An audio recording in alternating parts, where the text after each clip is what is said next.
निवडणुका वेळेत घेतल्या जात आहेत। 2 निवडणूक आयुक्त बदलले आहेत। मोदी सरकारनं निवडणूक आयोगाचा ताबा घेतलेला आहे।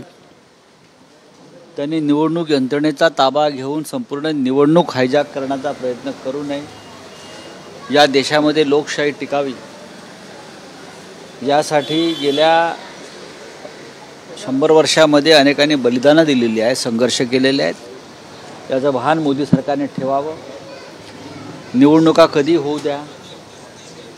इंडिया आघाडी देशभरात आणि महाराष्ट्रात महाविकास आघाडी पूर्णपणे सज्ज आहे। आम्ही निवडणूक कार्यक्रमाची वाट पाहत आहोत। पारदर्शक निवडणुका होत आहेत असं वाटतं का? पारदर्शक निवडणुका होत आहेत असं त्याच्यावर शिक्कामोर्तब झालेलं नाही आहे। महाविकास आघाडीच्या जागा वाटपावरती साधारण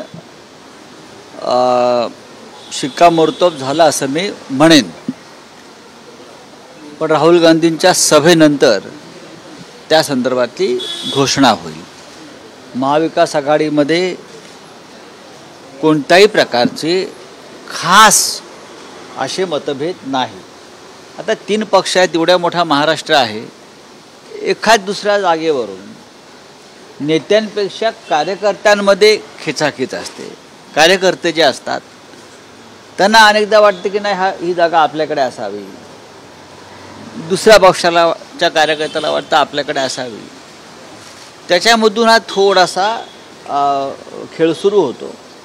पण वरिष्ठ पातळीवरती सगळ्यांचे एकमत आहे की आपण एकत्र लढतोय। त्यात वंचित बहुजन आघाडीसुद्धा आम्ही सामावून घेत आहोत। महाविकास आघाडीकडून वंचित बहुजन आघाडीला 4 जागांचा प्रस्ताव दिलेला आहे। त्याच्यावर त्यांनी विचार करायचा आहे। वंचितमध्ये MIM सुद्धा येईल असे संकेत मिळत आहेत। म्हणजे प्रकाश आंबेडकरांबरोबर MIM येईल असे संकेत MIMचे खासदार इम्तियाज महाविकास आघाडीमध्ये MIMचा समावेश झालेला नाही, वंचितचा आहे।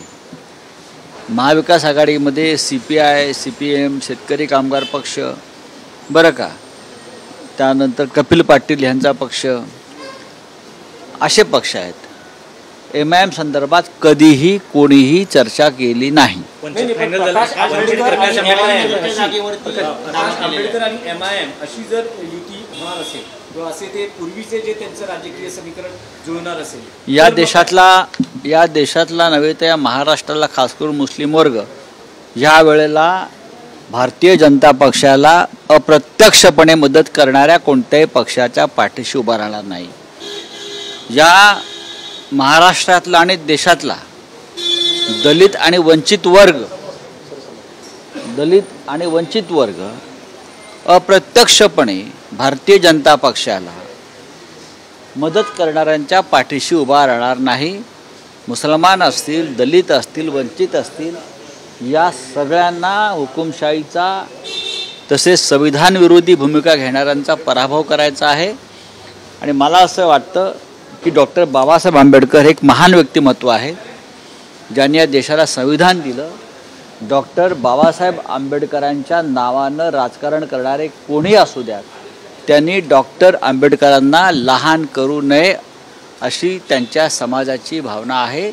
ही सगळ्यांनी समजून घेतली पाहिजे। शेवटचा प्रश्न, वसंत मोरेंच्या बाबतीत काय निर्णय होऊ शकतो? नाही, वसंत मोरे मला भेटले, आज इथेच भेटले, आले होते। त्यांनी तासभर चर्चा केली। ते उत्तम कार्यकर्ते आहेत, चांगले संघटक आहेत। त्यांना लोकसभा लढायची आहे, त्यांनी ठरवलं आहे। आणि पुण्याची लोकसभा शिवसेनेकडे नाही, तो मतदारसंघ तो काँग्रेस पक्षाकडे आहे। आता त्यांच्यासारखा कार्यकर्ता जर उभा राहणार असेल काँग्रेसकडून तर तो निर्णय काँग्रेस पक्षाने घ्यायचा आहे। आता मी शिवसेनेचा नेता आहे, मी नक्कीच त्यांना सांगेन तुम्ही शिवसेनेत या म्हणून, पण शिवसेनेकडे तो मतदारसंघ नाही, एवढंच मी सांगू शकतो। राहुल गांधी लगातार कह रहे हैं कि EVM हटाओ, EVM में कमी है।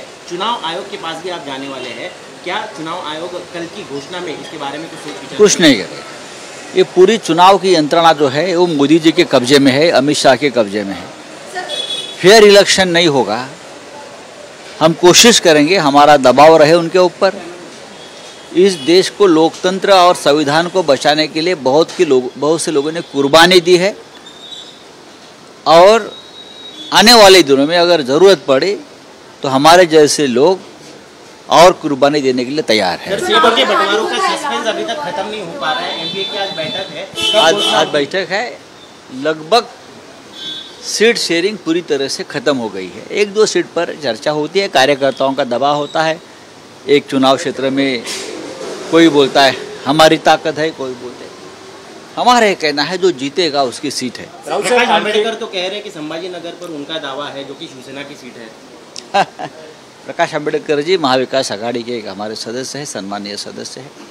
हमने उनको 4 सीटें ऑफर की है, उसमें अकोला भी है और भी 3 सीटें हैं जो उनकी लिस्ट में थी। अब प्रस्ताव उनके पास है तो निर्णय उनको लेना है। 10 से 15 सीटों पर सहमति नहीं बन रही है शिवसेना। ऐसा कौन कहता है? प्रकाश आंबेडकर कहते बैठक में मैं हाजिर रहता हूँ। हैं, वो झूठ कह रहे हैं। नहीं, मैं ऐसा नहीं कहूँगा ना, मैं क्यों कहूँ? मैं ऐसा कभी नहीं कहूँगा कि आंबेडकर साहब झूठ बोल रहे हैं।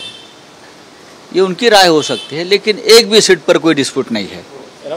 उद्धव ठाकरे क्या शिवाजी पार्क की रैली में? डेफिनेटली उद्धव ठाकरे जी शिवाजी पार्क की रॅली में शामिल होंगे। राहुल साहेब, उद्या निवडणुकीची घोषणा होते आणि परवा राहुल गांधींची रॅली आहे, तर ही आता लोकसभा निवडणुकीच्या आचारसंहितेच्या कक्षेत ही रॅली होते आहे। हा खर्चही पक्षाला, हा तांत्रिक मुद्दा आहे। महाविकास आघाडी म्हणून ती रॅली होईल।